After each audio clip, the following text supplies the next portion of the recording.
Guess who got brands talking? Brandlive.co.za. Good morning, everyone. Welcome back to the WITEE Chatterbots show. And for those of you who are new to the tribe, a warm welcome to you. I'm Carmen, your host, and we are coming live from the Brand Live Studios 27 boxes in the Bohemian city of Melville. The WITEE Chatterbots show, Women in Tech, Empowering Everyone, aims to empower you by interviewing a wide range of remarkable and thought-provoking guests to discover as we navigate through the constant change around us. We will explore topics on business, technology, innovation and marketing, and give you bite-sized insights that can help your business propel forward and give you the new perspectives that you need. So today, I have an assistant in training to help me to introduce our guest, and you might be familiar with her. Her name is Siri. So Siri, hey Siri, how are you? Pretty lekker, thank you. Oh, she picked up Afrikaans. That's a new one. Okay, she said she's lekker. So, hey Siri, please check on the internet. Who is John Sanei? Hey Siri, can you check for us who is John Sanei? Sorry, I couldn't find John Sanei in your contacts. Oh, she's not doing very well. Okay, last question. Hey Siri, can you define magnetize? Give magnetic properties too. Would you like to hear the remaining? Well, there you go. I think I need to help Siri out a bit. I don't think I'm going to give her much voice. But Siri, thank you very much. Today we have a very special guest on the show, John Sanei. Many thanks for him joining us today. You probably know him for his book, What's Your Moonshot? But we have watched him expand and taking giant leaps. He is now a faculty member of the Singularity University, but also an entrepreneur, a trend and innovation specialist, global speaker, and best-selling author. And that's why we have him here today to talk about his book, Magnetize. And he is truly an example of an African Renaissance man. Welcome, John. Wow, what an introduction. Thank you so much. Oh, yeah. I've been watching you on the digital universe, and I must say, as much as I'm so proud of you and to call yourself African and you're part of our African tribe, I am a bit envious of the way that you're traveling and seeing the world. You're a one lucky guy. Well, thank you so much. I mean, it hasn't happened by mistake. It's been a clear intention of mine for the last 10 years or so to be traveling the world. And I didn't actually know what for then when I started putting those intentions out, but now it started to happen. So thank you. Yeah, I'm loving every minute of it. Wonderful. And yeah, it shows that, you know, if you have clear intentions, it will start manifesting in your life. So a great example. You lead by example. So that's great. So by launching your book, Magnetize, I actually read it and really thoroughly enjoyed it. And I think the first thing that we need to do is to actually address the elephant in the room. Why did you choose to write your book, Magnetize? What problem did you want to address? And why have you spelled it with 2 I's? So my first book, What's Your Moonshot, was very much around my own journey of reaching for bigger, more audacious goals. And so the question there was, how big, bold, and courageous are your expectations of your life? And when I started writing that book, I was in a very specific phase of growth in my life. And I've kind of matured over the last couple of years. And the new question around Magnetize, or the new reason I wanted to write a new book, was to ask a question that was a 1-up or a 2.0 version of What's Your Moonshot. Rather than thinking big, bold, and courageously, my new question is, how deliberate, elegant, and conscious are your questions about the future? It's one thing to think big, but I think it's much more important to take on a consciousness and awareness of our impact in the world, and how could we use business in a more fulfilling way than just following a profit cycle. And I chose 2 I's in the title for 2 reasons. One, I think it's important to have a certain level of remarkability or just a attention-grabbing sort of word that's displayed rather than a word that kind of gets lost in the dictionary. And the second reason, most importantly, is in order for us to build a life and a business that's about magnetizing things to us rather than us chasing them, we need to fundamentally understand the I behind the I. the person behind the masks that we wear, the person that needs to do the healing, where we heal our memories and become visions of the future rather than a set of memories of the past. I love that. Shall we end the interview now? No, I'm joking. That was quite insightful. Thank you so much. Further to your point, I really like the idea of how you talk in your book about this, but also you've just mentioned it is about this whole thing about purpose over profit. You know, I'm a purpose activist, and one of the topics in your book is that, you know, companies are starting to become so obsessed with the results of money, and that's not where the purpose lies and where all the growth lies. Maybe you can give us some insights as to how you view this world, and what are the habits to adapt to in this theory of yours in your book. So I think that profit has been exceptionally important and still continues to be important, but to be focused 100% on profit over the last sort of 200 years or so, you know, since the Industrial Revolutions kicked off in 1750s, I think have been really important. I mean, they've propelled humanity into a fantastic space. We've got so many new amazing things happening around us. But I think like anything, we need to mature. We need to mature past profit and move into purpose. And really, that is the most profitable thing we could be doing today in the world of hyper transparency, where every business is looking for its purpose for two clear reasons. One, how do we entertain and keep our consumers faithful to us? How do we keep them constantly wanting more from us? And two, how do we get the best employees in the world to come and work for us and with us?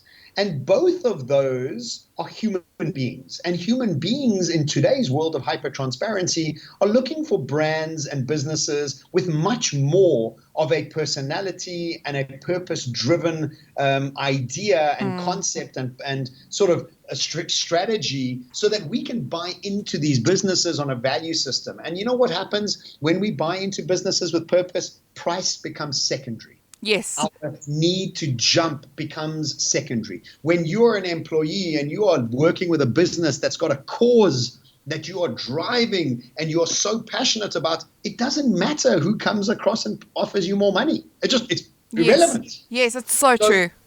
So purpose is really the most profitable thing you can do. And what you have to do as a business owner, no matter how big or small your business is you need to be able to drive your shareholders, your investors, your consumers, and your employees in a very different heart-led way. And when you infuse them in that heart-led way, you have them eating out of your hands for the rest of time, I guess. I totally agree with that. You know, I was sitting with one of my clients today, and we were actually talking about purpose, and they were talking about, you know, how so many brands out there, when they do purpose, it sometimes comes across more like a PR stunt, and there's no empathy involved with it. Because, you know, getting a whole organization of 5,000 people to be aligned with the purpose and your why and really getting it right really takes a lot of determination and responsibility to make that work. Well, you see, the thing for me is that you can do it easily. People require reward and recognition for your purpose. You can't be building a purpose and a why and then still measure your employees based on efficiency and profitability. Yes. And so you can actually change our behavior quite quickly. Look at Discovery did with our health. You know, we're the most healthy we've ever been, not based on anything else besides reward and recognition for being healthy. Yes. And I mean, I don't know if you saw the article with Warren Buffett and Jamie Dimon, where they made a plea to corporates to stop providing quarterly earning guidance. And they stated that this leads to unhealthy focus on short-term profits at the expense of long-term strategy, growth, and sustainability. So you 100% spot on that one. Constructs organizations are built in. It's the Wall Street requirement for what investments should be earning. And it's that impatient capital that is driving this behavior. So I imagine that most excos and CEOs want to deliver long-term results, but because they have to measure up against investment policies that, you know, investors and shareholders will say, well, if I put my money in this business, then I can guarantee myself this sort of profitability over a quarterly profit sort of range. And so that's what's determining it. I think some of the CEOs I speak to are kind of frustrated that they can't build long-term businesses because of this. I call it in my new book, the horny teenage boy syndrome. Mm-hmm. The world's stuck in this sort of constant need for more. And until we change that, it's not going to change. And what we're starting to see actually is businesses in the Scandinavian countries and the sort of west coast of America, we're starting to see this new term pop up called patient capital. Yeah. And, these new conscious, aware investors are much more interested in creating a harmonious, long-term, purpose-driven business than they are in short-term. So it's a matter of maturing. And as humanity, we are maturing. Slowly but surely, we are starting to get there. 100%. Working with companies on digital transformation, I witnessed 3 common mistakes that I believe is detrimental to business success. One of them is businesses are obsessed by chasing the new. They're overwhelmed by the pace of how quick things are going and changing around them. And they use tactics rather than strategy. What do you believe is the secret recipe for businesses to thrive in the age of change? So, I made a video the other day around digital transformation, and I said, we've got to stop throwing these terms around. Every business has to go through a digital transformation. It's obvious. And there's this whole idea that we all have to take what we're doing existingly and moving it to digital. That's the biggest problem, is that what you're doing existingly is irrelevant in the future when you start applying proper digital transformation to the business. So my advice always to business is this. It's the 70-30 rule. Spend 70% of your focus, your energy, your manpower on doing what you're doing right now and bring about more efficiency and profitability to keep the lights on. But be warned that if you're not spending 30% of your profitability and not spending 30% of your manpower and focus planting seeds for what's about to come, you will be disrupted like every other business that didn't want to actually heed to any of these calls.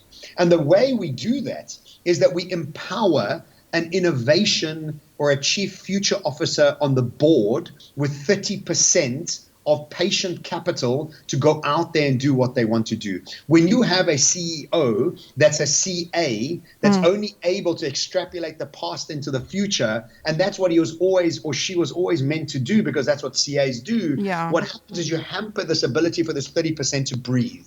Yes. And so for me, it's like 30%, just plant seeds, experiment, create a laboratory, be out there so that you are making waves in sectors that are maybe for you or not even for you, that you're playing in multiple sectors to see what the consumer actually is going to be wanting over the next 5 years or so. I 100% agree with you. I must say or admit, the moment when I skimmed through your book, once I purchased it, I saw the innovation model, which is the 70-20-10 rule. And when I saw that, I was like, I was so happy because I really believe in that, you need to make time for exploring and incubate things, because if you don't incubate and really try and understand what works, what doesn't work, is it not the right time? Where is it in the hype cycle? How can I best serve the customer? What's happening in society? And you bring all of those things together, a successful innovation doesn't happen overnight. If you look at the Ubers of the world, etc., there's a big journey behind it and a lot of failures, which you can eliminate if you explore on the 30%. So I totally agree with you. I just wanted to just let you know we're going to quickly go for an ad break, and then we'll continue this interesting conversation with John. Great. Making a bold statement yet blending into the surrounding suburbs of Melville, 27 Boxes is a realization of edgy design and practical implementation. A radical departure from the shopping malls of our generation, yet not a return to the high streets of our youth. 27 Boxes showcases the best of a shopping center set in a garden, surrounded by the bohemian suburb that is Melville. 27 Boxes, shop, play, eat. In your face, all over the place. We're online 24/7. 24/7. You're listening to the hottest internet station. And live. No doubt.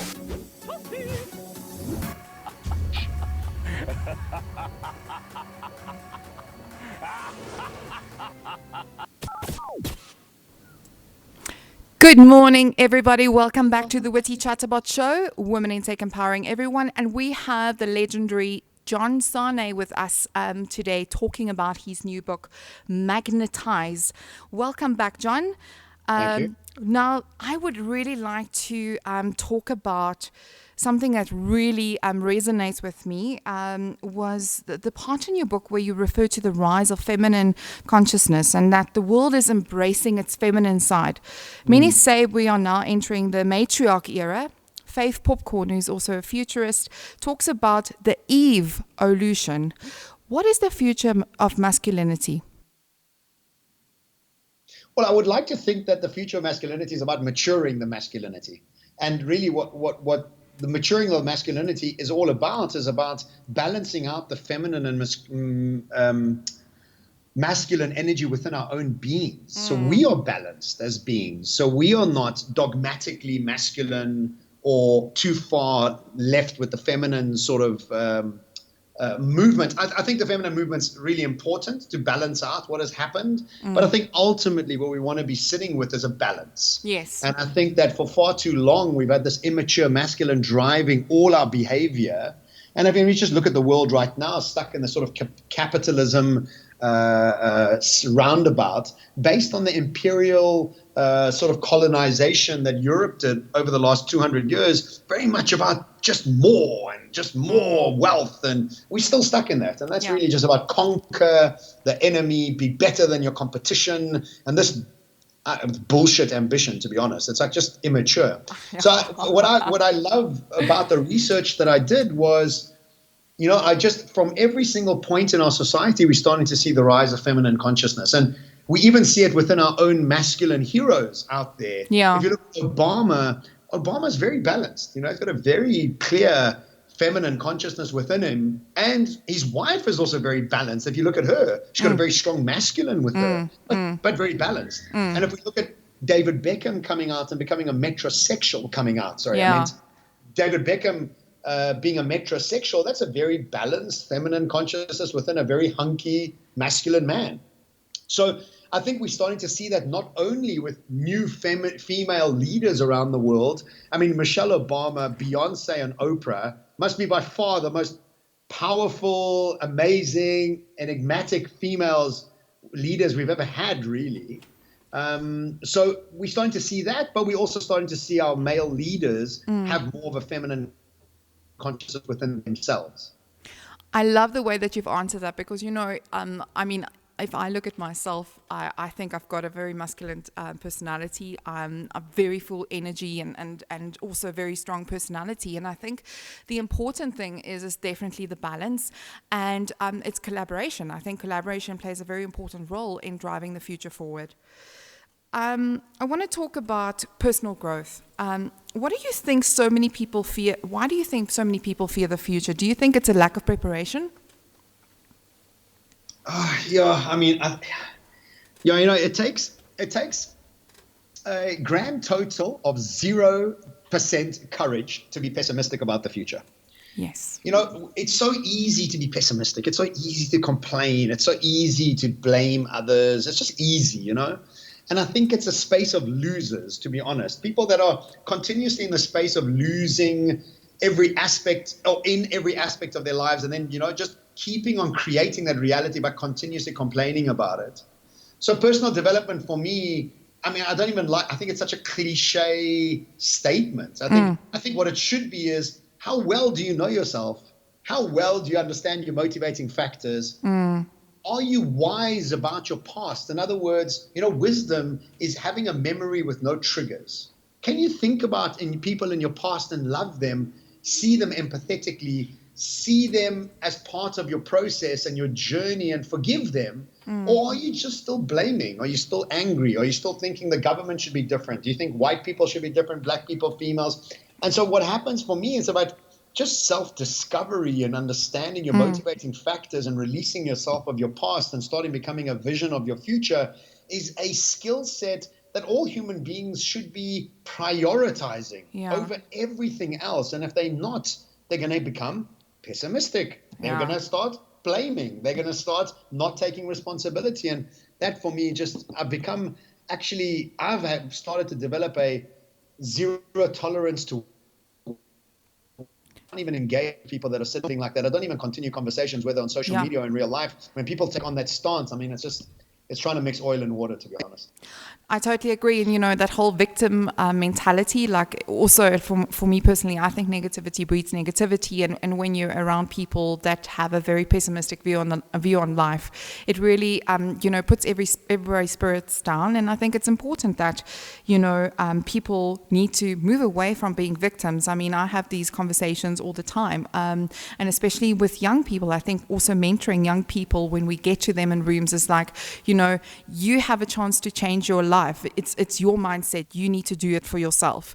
But yeah, it's a difficult one to crack. Just to make clear, just because people are angry doesn't mean they're not victims. Because I think that masks a lot of victim thinking, and people think, I'm angry, and this should have been like this, and this should have been like that, and I hate these people. Just because they're angry, they think they're not victims. They are the biggest victims. Oh, for sure. Trump's the biggest victim under the sun, and he's just always continuously angry about everything. So people who are angry out there, if you're listening to this, you're the biggest victim, and you should really start redevising and understanding, looking for solutions rather than complaining about the stuff around you. Amen, brother. Love that. That's awesome. Okay, so what is the dangers of short-term thinking if you had to put it in one sentence? Wow, there's one sentence. I don't. Short-term thinking has gotten us to a point where the world is more addicted to food, sugar, drugs, pharmaceuticals, alcohol than ever before. That's short-term thinking.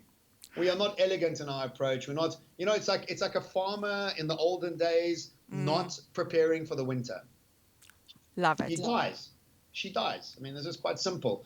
And we're doing what we're doing to the environment around us, and what we're doing to our own well-being, and what we're doing to animals through factory farming is absolutely disgusting. Yes. And it's as disgusting as what we used to do to slaves 150 years ago, not letting women have a vote 100 years ago, not allowing children, or having child labor 35 years ago, having apartheid 25 years ago. These things are all disgusting. No. I mean, it's just ridiculous. So short-termism really has gotten us to this point, but we need to start developing a new metric to measure success through long-term, elegant cathedral thinking.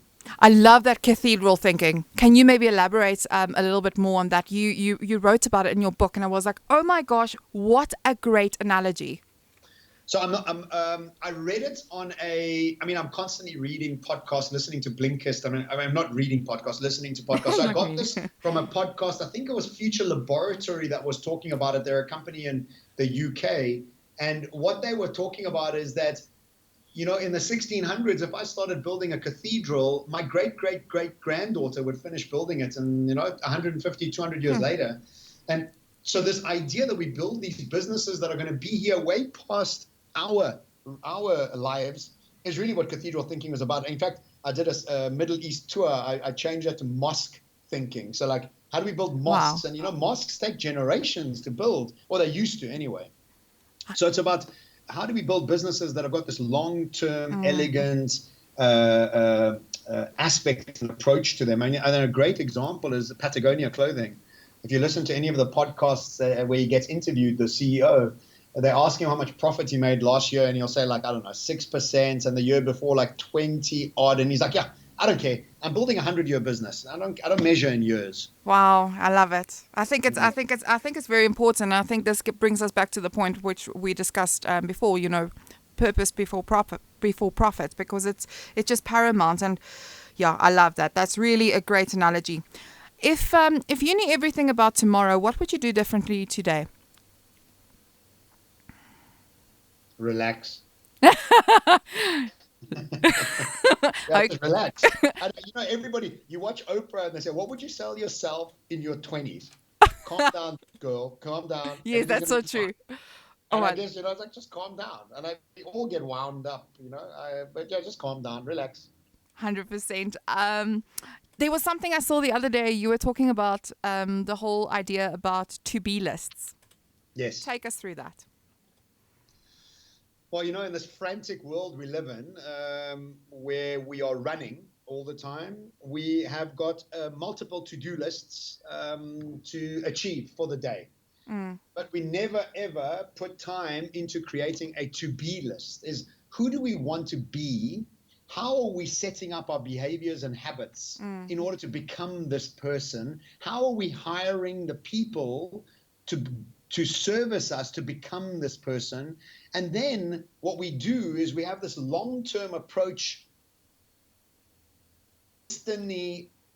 destined to become this type of person rather than just rushing through to-do lists. And the best example I can give you is myself, because what I've done is I've hired about 8 people around me, from digital specialists and strategists to copywriters to a team of personal assistants. I've got these people around me, and if you had to say to me, John, this doesn't make sense. You're investing so much money in your brand and you're in South Africa. But what I'm doing is, my to-be list is to be the world's best at what I do, is to be on stage with Simon Sinek, is to be in New York and traveling globally, to be doing this on a grand scale. And my to-be list determines who I hire around myself now. It determines what city I live in now. It determines who I need to be acting like now to become that person. And then carry on with your to-do lists. But if you don't have a to-be list, your to-do list just keeps you moving like a roundabout.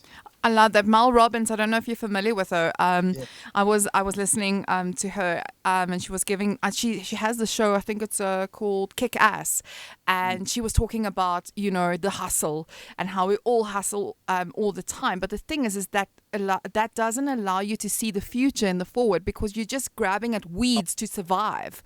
Where when you have a whole big strategy and a view of where you're going into the future, that is where the real disruption of yourself happens. So, see, I think when you get to a place where you understand why you're on Earth, time becomes irrelevant. When you are lighter, when you are clear what your purpose is, you then start manipulating time. You become patient in the process. You get a bigger picture. This is the whole point of Magnetize, is how do we go about creating a life where we are elegantly arriving at it every day? Where we're not these horny teenage boys without even realizing we're acting like horny teenage boys. Love it. What was the hardest chapter for you to write, and why? Yeah, chapter 2. I think it was chapter 2 or chapter 2. It was the one around my divorce and my bankruptcy and the shadows that I developed, the psychological shadows that I developed, that brought me to a place where I couldn't stay married to the woman I loved more than any other woman I've ever loved before. And the pain I had to go through the divorce, based on a sort of ailment that I suffered from called the Madonna Whore syndrome. And that's based on a sexual shadow. And I had a money shadow and a power shadow. And just trying to go through that chapter, writing it without offending anybody, writing it, also understanding that by writing it, I'm healing myself of the process, and really starting to deal with the sort of intricacies of sharing that vulnerability around my very personal life, and putting it in a way that wasn't too preachy, but was hopefully helping people that have maybe the same ailments or the same shadows within their construct or psychological construct, really trying to get it across in a way that would land and help other people see maybe aspects of that in their own lives. Very, very interesting. Well, it was all worth it, John. So thank you for bearing your heart open in this book. But I think myself, it's a wonderful book, and it as you say, it really does make you feel a bit lighter. But also, I love that whole new elegant approach. And there's a lot of things I think, even from myself, that I think I need to work on. And I'm definitely going to take some of the guidance from your book. Thank you so much. I just want to tell you, I'm working on all of those things still. I'm by no means perfect anywhere there. I'm much more aware of my behavior, but I also still get, I get triggered by certain things, and I'm working on that quite a lot. That makes me very happy to hear that. Oh, yeah. No, I don't think that's the point of vulnerability. I think the whole point of vulnerability is, the difference between perfection and excellence. Perfection is a destination you never get to, and you keep berating yourself for not arriving. And excellence is a behavior. I'm in this process of wanting to be the best version of myself, and that's an ongoing process. 100%. I mean, I don't know if you know, but I lost 30 kilos over 2 years. And it was a huge transformation, and that almost like the giant within me awoke.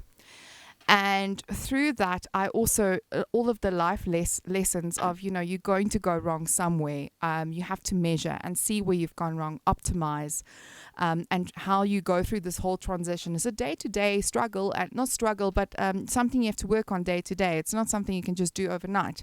As long as you realize where you've gone wrong so that you can improve the next day. That's the most important part. Yeah. Okay. So I've got one more question before we go into a little tradition that we have on the show. What's next for you? Well, I'm moving to New York, and I'm doing quite a lot of work with Dr. Joe Dispenza right now, who's a scientist and a doctor. Awesome. It feels like the trajectory of my career is about to change quite dramatically. I'm speaking a lot more about consciousness and awareness as my journey moves into that space. And I think the platform of being in New York and having the proximity to the world's best at what I do is really going to raise my game. So I would say 80% of me is excited, 20% of me is shitting myself, but I'm mostly excited, and I'm taking the plunge. Well, you're going to be fabulous. You've got the right mindset for it, and we are all rooting for you. We are all big fans of everything that you've achieved. And, just on a personal note, I've watched you. I think the first time I saw you was at the IB Summit, not this year, last year. You spoke on What's Your Moonshot, I think. And I watched you, and then I started seeing you popping up everywhere, started following you and whatever. And, everything that you put out there is positive and uplifting, and you've inspired me in my personal career. And I want to thank you for that. And I think what you're doing is a great job. And I really am a huge admirer of you, and I'm privileged to have you on the show today. Wow, thank you. That's really kind of you. Thanks so much. I'm so happy. The thing is I'm just sharing my own truths, and if they impact, brilliant. There's more than enough to go around, and I'm so happy that you've been impacted by it. Thank you so much for those kind words. Awesome. Okay, now on to a little bit more of a less serious conversation. We have a tradition where we play a 60-second game, and we give you 10 questions, very random questions. There's no right or wrong answer, and you need to try and finish them as soon as possible. I think the most we've had is 9 out of 10. Okay, on your marks, get set, go. Who are one of the most interesting people you've met? My granddad. How would you sell hot cocoa in Florida? Wait for a cold day. If you could choose one song to play every time you walked into a room for the rest of your life, what would it be? The Weekend song. What's it? I'm a star. What? I'm a superstar. Okay. What do you think about when you are on your bicycle? How lucky I am to be in Cape Town. A penguin walks through that door right now wearing a sombrero. What does he say, and why is he here? I've taken far too many magic mushrooms. Estimate how many windows are in New York.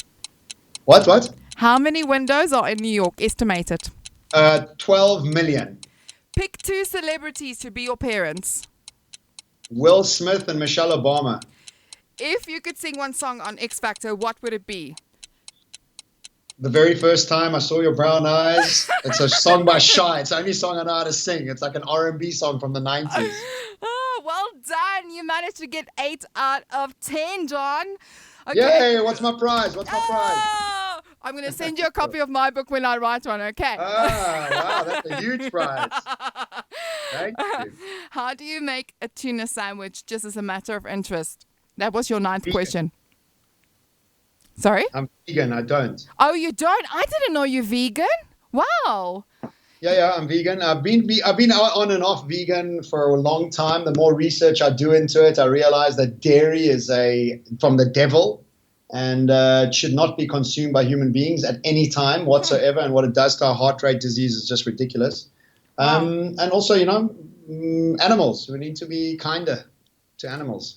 Yeah, no, I totally agree with you. I mean, look, I'm a big animal lover. I don't eat red meat and that kind of stuff, but I do eat chicken and tuna. But I must say I have considered it before. It is maybe something that I also need to Well, you see, investigate. veganomics is growing massively around the world, and I think most importantly, there's two things that I think will really start to get the momentum going. Is one is convenience, is that we need to make the access to the food much more convenient, and I think two, people have grown up with a taste for certain products, and we need to get the stuff to taste more similar to what we used to. New younger generations will be able to become vegan a lot quicker and a lot sooner. But, as we start tasting mushroom, a biltong, that's actually mushroom. I know, that's divine. It tastes amazing. It's amazing. And don't think for a second I don't miss having a steak. Of course I do. But now with the advent of so many different options on the market, and if you go to the States, I mean, the options are mad. The Impossible Burger, which in fact tasted too meaty for me. It tasted too bloody for me, and it was like beetroot that was coming out of there that was making the blood look like the blood. Oh, shit. Yeah. So it's just that. It's convenience and taste. And as we start getting better and better with that, slowly but surely the whole world will start moving towards veganism. So it's just a matter of time. No, you're right. But the next question then wouldn't have been appropriate, because I would have asked you if you could be a predator. Would you choose to be a lion or a leopard? So that one wouldn't have worked, because you can't. I would be a what's it called? Vegetarian animal. I'd be an elephant. I'd be an elephant. A rhinoceros. Right. I'll be a rhino. Well, it was absolutely amazing to have you on the show today. I feel so excited to share this with the digital universe. And if you could stay online, John. But we would like to thank you, Brand Life Radio, for the innovative container studio and for making the show possible, and listening to the other shows on www.brandlife.co.za. You can also find all our shows on either Castbox, iTunes, or Google Play, and just search for Booyah by Carmen Murray. Please rate our show to help others find it. Thank you to Gold Studios, who manages our shows on iTunes, Castbox, and Google Play. Don't forget to tune in next week, same time, same place, and we might have a very exciting guest, John Flismas, next week, Tuesday. Thank you very much, everyone. Harnessing the power of talk radio. Brandlive.co.za